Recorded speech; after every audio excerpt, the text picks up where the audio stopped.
You can't build a 30 square metre deck in half a day.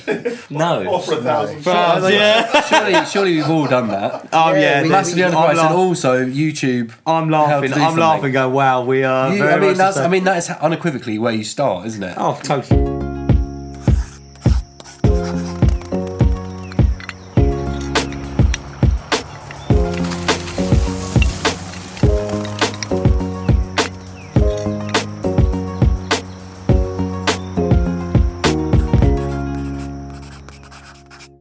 Hello everyone and welcome to our podcast. I'm JB, and in this and future podcasts the team will be discussing all things related to the garden and outdoor living environment with a focus on hard and soft landscaping, decking and tree surgery. We'll also be discussing related topics such as garden design, suppliers you can trust, innovative products and such like, and take this from the perspective of three small business owners who are looking to develop and grow their businesses.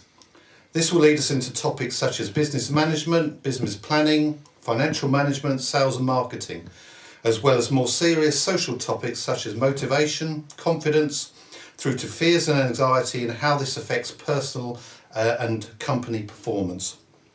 So, who have we got with us today? I'll let the team introduce themselves and their companies. So first off we have...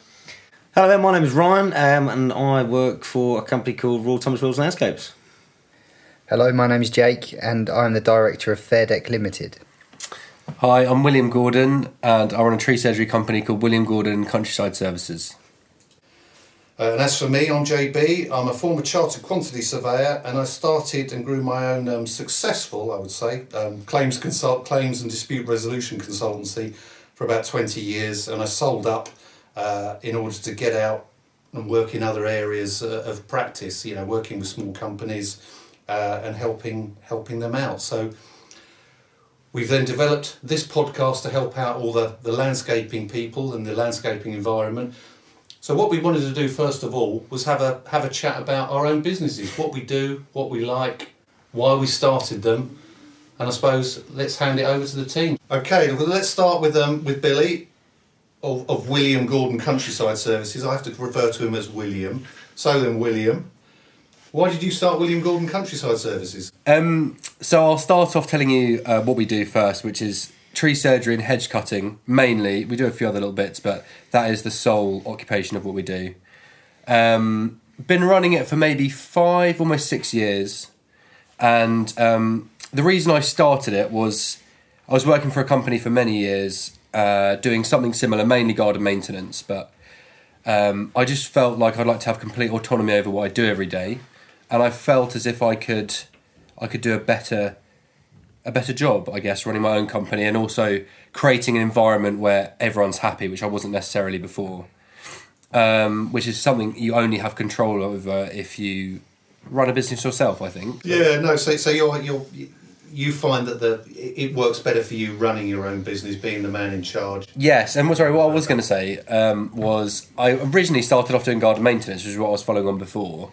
And then tree surgery just became part of what I did because, first of all, watching people swing around trees, and you know, I find them very interesting. But then actually, the work itself is also a very interesting thing as well. So learning how to study trees and what they do and the biodynamics of them and how we can treat them, I think, is also very important in the environment. And I wanted to be a part of that as much as I could. So naturally, the next progression for me was doing tree surgery, which has now become the main part of my business.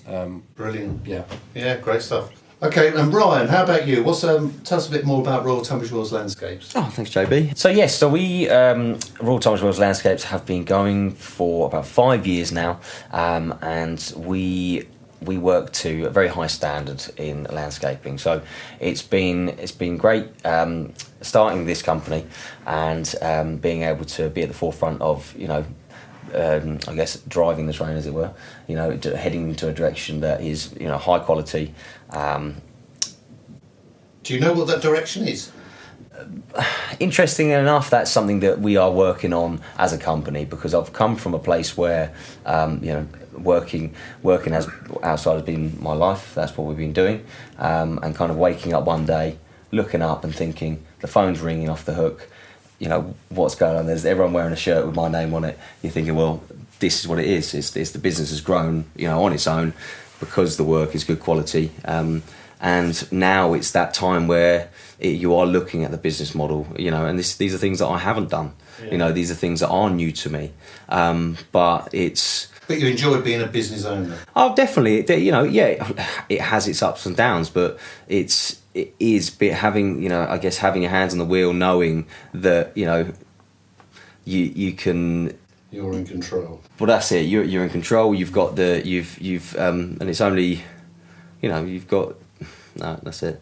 Yes, you are in control. No, I've gone now. Okay, so it's having control of the where you'd like to go, and because that is a good question. Do you know the direction you're going? It's like, well, before it was just making sure that all the jobs are very good, making sure to a high standard. Coming across and working with other landscapers, or working for the landscapers, sometimes your vision and theirs don't align. I'm not the greatest businessman in the what's in the bank. It's more like what's the next job and how good is it going to look, and that's something that is the direction is going. It is becoming more aware of where we'd like to go to, because it's all well and good having this big dream but not putting the things in place. Brilliant. How about you, Jake? So I did the sort of generic landscapers route, garden maintenance, working for somebody, mowing lawns, cutting hedges. Didn't enjoy it too much. I liked the more hands-on, laying paving, building fences, seeing a product at the end of it, not cutting the same hedge. I got bored of the repetitiveness. I wanted change. So I did start offering small fence repairs and stuff as part of my maintenance to customers, and it grew from there. Really, we now do decking, cladding and fencing only. We don't offer other hard landscaping. We just don't offer that as a company, and we tried specialising in installations of products that we like to install, that we know a lot about, that we can confidently install, and we can walk away from knowing that it will last for the time it says it will last. Was it a difficult decision deciding just to specialise in one area? Well, it come from a couple of personal battles I had last year. I'm sure everyone's had them. It's how you deal with them, and we decided to. When I say we, I had a sit down with my wife, and we did really look to see where it was going. Am I enjoying what I'm doing anymore? And I did decide to choose the decking timber side, because that is my background, that is what I know best, and that is what I could confidently install, without the use of subcontractors and third parties. We can get the job done as a whole confidently under me, and that's why we did it. And we decided in March to rebrand as Fairdeck from Fairweather Garden Construction, and we're going in the right direction with it. Learning about new suppliers and all sorts. The industry's constantly changing, so it keeps us excited just sticking with the one. But you're enjoying what you're doing, and you're finding that's a good decision that you made. Yeah, absolutely, yeah. So far, so good. The team enjoy it. Yeah, it's going the way we want it to go. Brilliant. Well, that's good. I suppose one other thing I wanted to touch on was a little bit about you guys as individuals, because when I've known you all for some time, quite a few years now, and you're all very different personalities. But the one thing that I do notice is that the key thing to all of you is that your focus is always on quality and producing a good result. And that's not just being said for the podcast. That is what you guys are all about, trying to do a good job. I wonder where that comes from, and I was just interested in your background. So when you were, where did you live and grow up, and how then did you get into either landscaping or sort of carpentry work and tree surgery work? Who wants to? I don't mind starting. I went to Hadlow College. I never went to which is like a horticultural college, land-based studies. I didn't do A levels or anything like that. I wanted to do something vocational. So my dad was always massively into his garden. I flitted about thinking about other things I could do, and then he was like, why don't you go do this course, which was level 3 horticulture and arboriculture. So a mix of trees and gardens. I really enjoyed that. It's like a practical course with some theory as well, which suited me very well. But also what it does is give you a massive spectrum of the whole horticultural industry. So I could pick what I wanted to do. But I floated around a few different jobs. And then I found that, gardening and tree surgery is where I wanted to go. And in terms of being meticulous and trying to undertake a good job that I'm proud of, I think has come from a multitude of aspects. I think one of the first companies I worked for had a massive focus on quality and a good work ethic, and I think I took a lot of that on. And also my dad and my parents both have very good work ethics, and I think I've just taken that on with me. And also I think when you have your own company, if you're not having a focus on the quality of your work, I don't know what else there is to focus on, especially when you first start out, and instilling that into the people that work with you as well. So yeah. No, that's good. Yeah, no, I understand that. How about you, Jake? So my granddad actually got me in the garden. My grandparents were keen gardeners. When my granddad was sort of down in his tools from his lorry driving days, he did a lot of garden work, maintenance, and I always joined him in the summer holidays, evenings,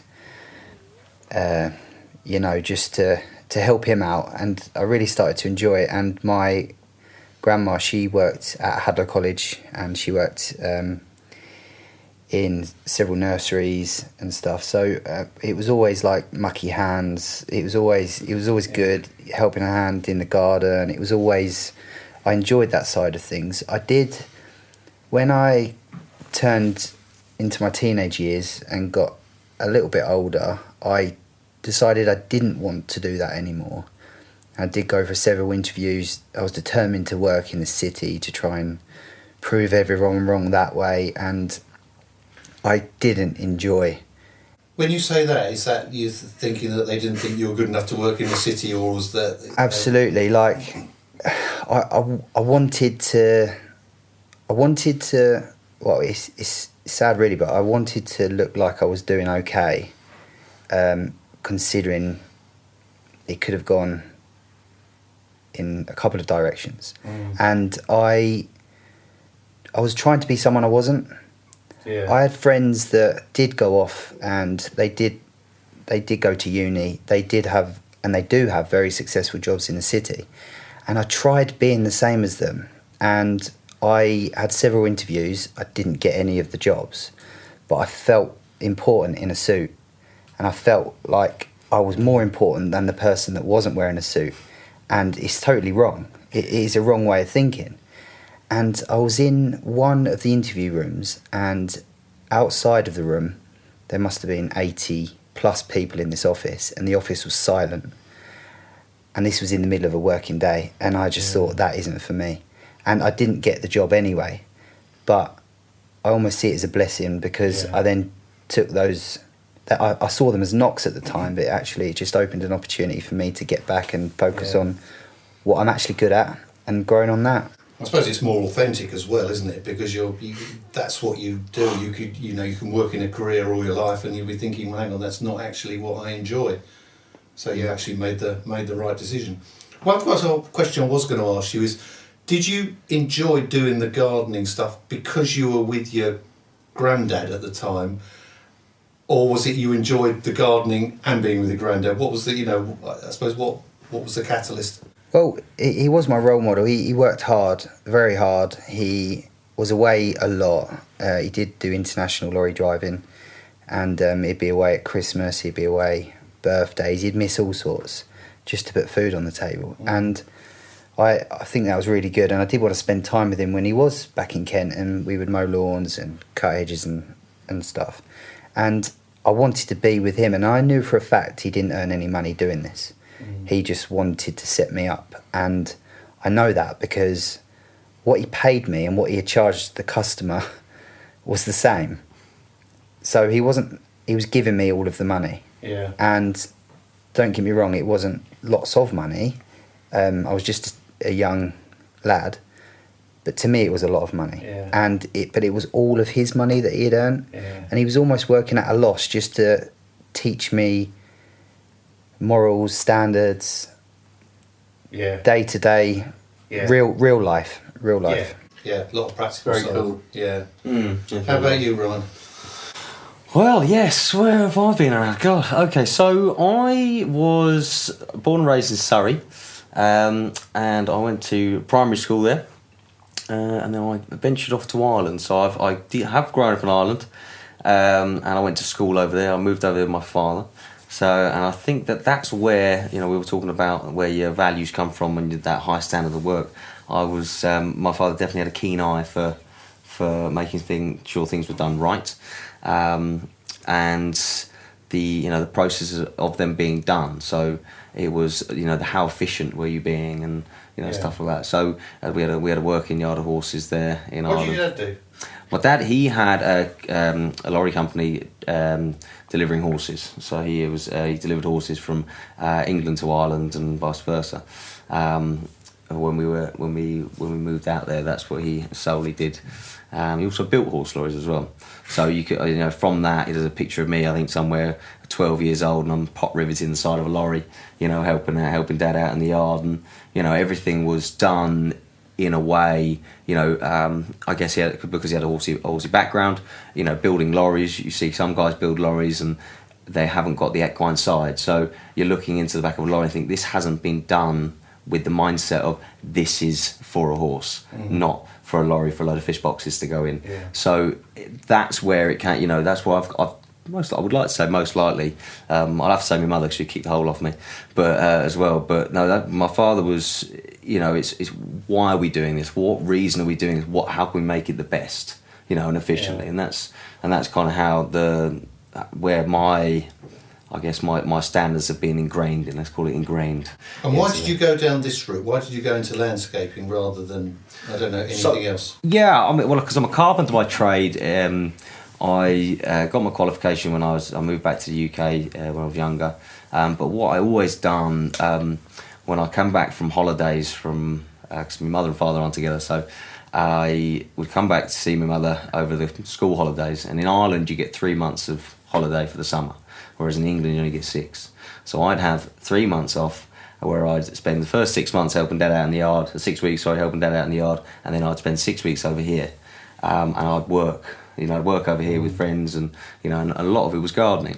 So I picked up a lawnmower and a rake and went out and done a lot of gardening. So while I was doing my carpentry here, working as an apprentice, I still carried on the gardening that I gathered over that time. So on the weekends I'd be gardening, in the week I'd be doing my college work as well as working. So that's and when it came to building houses, I must admit I probably suffered with instant gratification.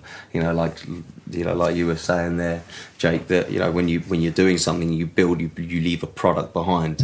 For me, we'd go onto the building site. We fantastic. We'd mark it out, dig down, get our footings in, everything up to damp, walls go in. Roof goes on, watertight. And you enjoyed seeing that go up? I did enjoy seeing that go up, but then suddenly the painter would turn up.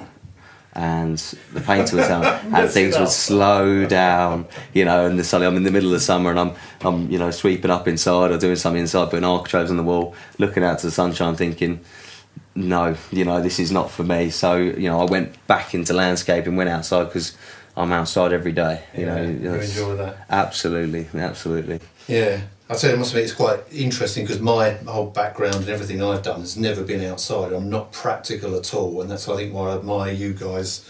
I'm not trying to butter you up or anything like that, but you do a good job, and it's like you can do things with your hands. I mean, I can do a good spreadsheet, which is not particularly exciting, but it's I think still have that same ethos that you want to do something as good as you can, and I think that's important because ultimately, if your product delivery isn't good, then no one's going to come back to it and want you working again. I was thinking, what was with each of you? What was your first job for your company, if you can remember it, and how did you get it? How did you go about marketing yourselves? Oh, you've got a good one, Bill, haven't you? You've got a good one. No, I just remember. It's funny because one of the first jobs I ever did was a job that Ryan went to the other day. Oh yes. And it was like a landscaping. Yeah. Which isn't not a service that I offer anymore, but it's funny because Ryan's seen the work that I did, which is still there. It is still there. It is still there. I'm going to nod my head. It was a Stump of a tree or something? no. It was like ripping out some old shrubs, replanting Brick some new edging, ones, wasn't it? It was brick and edging. put some brick edging That's in. it. The brick edging. That's High it. quality. I remember that. It what to be like he said. It was still there. That's all we're saying. But I'm very glad that he told me before, while I was standing on one of the bricks, looking down, going. Gah.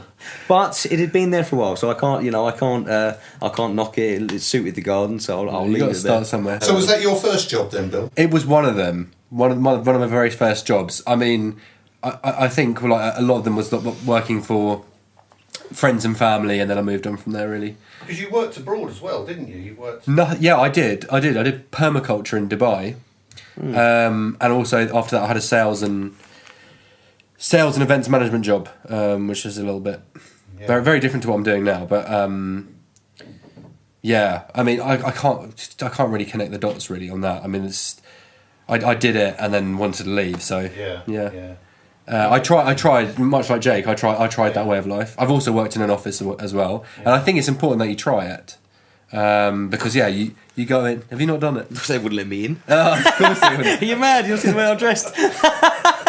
Well, hopefully you'd be in a suit. I mean, there is something nice about putting on a suit every day. I mean, and also you can take lots of little things from all the other jobs you've done, take the bits what you like, what you don't like, and then instill that into your own company. Especially if you're building your own company, because you take that's like exactly what you said earlier. If you're not looking at that high detail, or what are you doing? That's what else is there? Really? Yeah, that's no. I really that hit me there. I thought that's exactly right.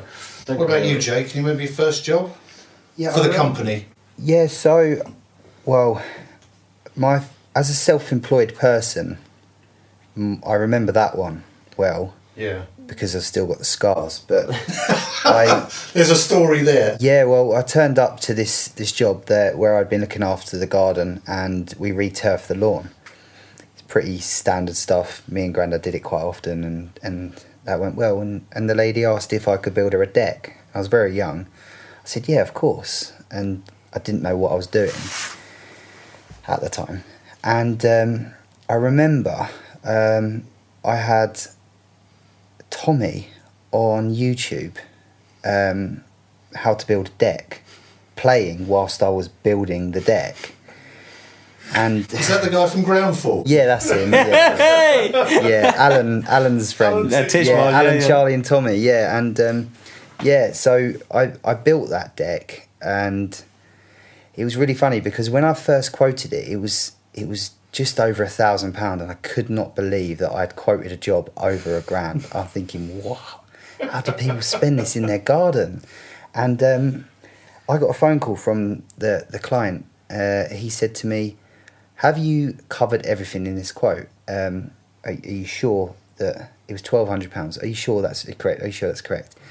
I said, look, I've done all I can, but I could maybe get it down to £1,000 for you.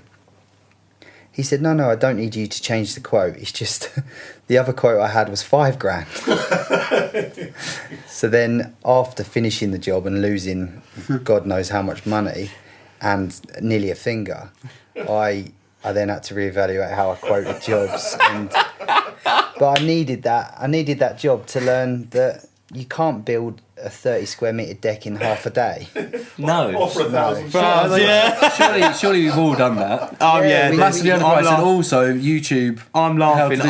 Going, wow, we are. That is unequivocally where you start, isn't it? Oh, totally. It's learning on the job. Yeah, I can do that. And then you just take the plunge, and then you crack on. Otherwise, you never learn. But a lot of learning is done by your mistakes, isn't it? Yeah, and I couldn't actually afford any power tools, so I had my granddad's Black & Decker battery. It was actually a 240 drill.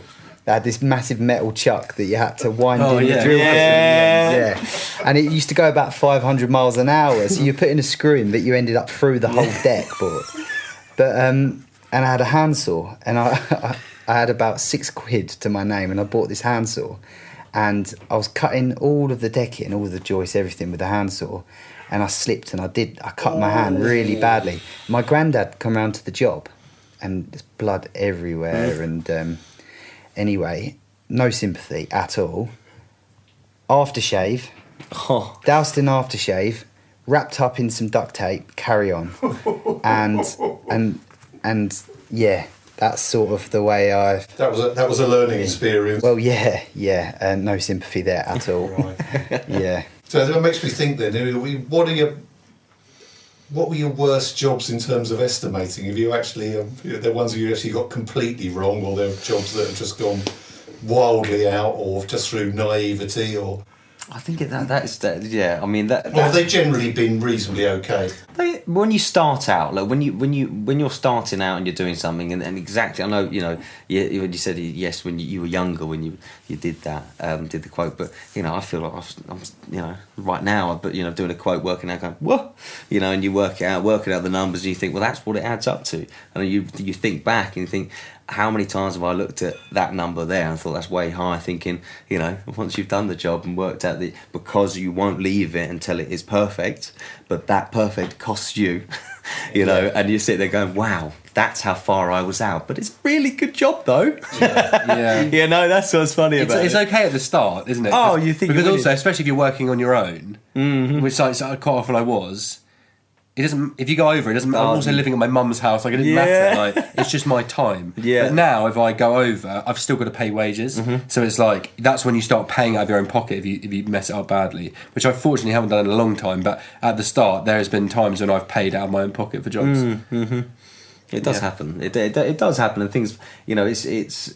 I think like you were saying, JB, the naivety. I think it's just you're so focused on wow, is this gonna what are they gonna do? They're gonna look at this and go and run away, and you think and like you were saying, they ring you up and they go, you sure? You're like, yes I could do that, and you tell them, go, what am I doing? Why has that been measured like that? It's like, it's okay. I think there's always a fear though, isn't there, when you're estimating for a job or putting a quote in. I even remember when we were at my old company, when you start adding it all up and you're seeing, well, how much is involved in it? You come to a figure, and that first figure, you look at it, and for some reason, I don't know if you're the same, I always thought, that's too much. Yeah, but that's always too much. Do that. But really, do that. You shouldn't be, because I used to look at the rates, and sometimes I'd be thinking, well, our rates are a lot cheaper than other companies. We still do as good a job. We still put as much effort into it, and yet you're feeling guilty about putting that price forward, when really, I've seen so many other companies, and there was a lot larger companies than ours, and you'd look at what they would do, and you'd think, you're just chances. You really are. You're just using things like subcontract labour. You've got no idea about how good they are, but you're putting them in at top dollar, and you're putting that through as a proposal. Yet we know who all our staff are. We know the quality of the staff, and I feel guilty about it. And I must admit, I always find it's a difficult thing, putting your price in.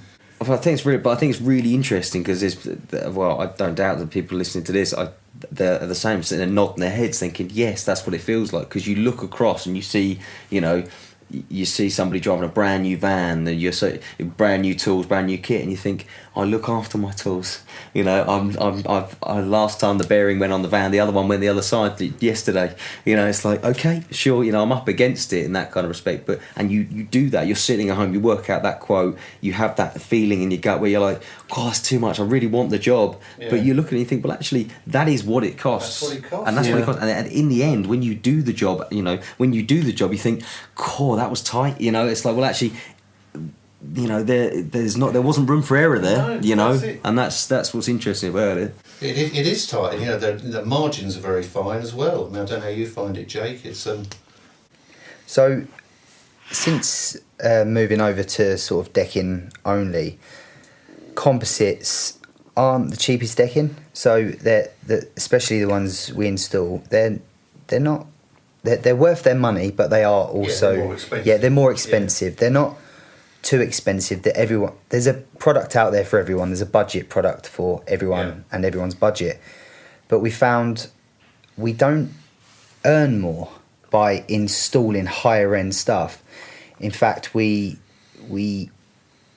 probably earn less compared to a low-end product because we do need accreditations that cost money. Yeah. We do take extra care. We do anyway, but it's another level. And they do naturally take longer because you're cautious about the cuts you make, the product wastage, everything, and naturally that leads on to taking a little longer than you thought. But yeah, we earn no more installing a high-end product. But No, I think you're right there, isn't it? It's like there's a perception, isn't it? Just because the value, the quote is a high value, people think you're going to be making a lot more money out of it, and it doesn't always work like that. When you work out the quote and you build up from the first principles with the cost of materials, some of those materials are really expensive. So usually, most times, the labour doesn't change, and it probably takes longer to do those detailed cuts. I suppose a mistake costs you more as well, doesn't it? absolutely, especially a track saw cut when you're cutting perpendicular to the 20 plus boards you've installed that do cost a lot of money. We sometimes call it the 10k cut, and you can imagine a couple of the lads are very confident and will go for it. A couple have done them wrong. Yeah. It didn't cost me that to rectify, but we get over it, and you do. But it's still a lot of very money and a lot of quickly you learn how to quickly do to it. do it right. Yeah. Yeah, you can. We do have a couple that won't go near it. They are confident in doing it, but they know the value of the job and the board, so they will wait for the more confident ones to make that cut. Excellent. Well, I suppose we're coming towards the end of our first podcast. It's been good meeting everyone here. We'll be back and covering further topics in weeks to come. So just finish off with final thoughts. Current job, Ryan, going well? Do you know what, the current job we have at the moment, I must say, is well, especially the team. One of the lads, Will, he's actually heading off at the end of this month, so it'll be his final job, and how chuffed he was to leave us on such a high, because the job at the moment is absolutely wonderful. Brilliant, nice one. How about you, Jake? Yeah, so we've actually got 4 on the go. Some are fairly big, some are smaller, with massive combinations: hardwood, softwood, composite, and we've also got quite a bit of fencing on, and so far all going to plan. Great stuff. Great customers, and yeah. Brilliant. How about you, William? Just coming to the end of back-to-back hedge cutting for 2 very large estates that we work at, and that will be by the end of the week, over a month's work. And I think it's all safe to say that me and the boys are sick of hedge cutting for now. So back onto tree work from next week, which is going to be like a good, refreshing start back into it. But no, very good job, very good clients, and good fun sometimes. But yeah, we're pleased it's coming to the end. Great stuff. Well, it's been good talking to you. Good to get to know you, and hopefully the listeners will get to know a bit more about you. And next week we'll be focusing on some other, I suppose, more in-depth issues that we can cover. So yeah, looking forward to that and chatting further. So thanks very much, guys. Till next time. Thank you very much.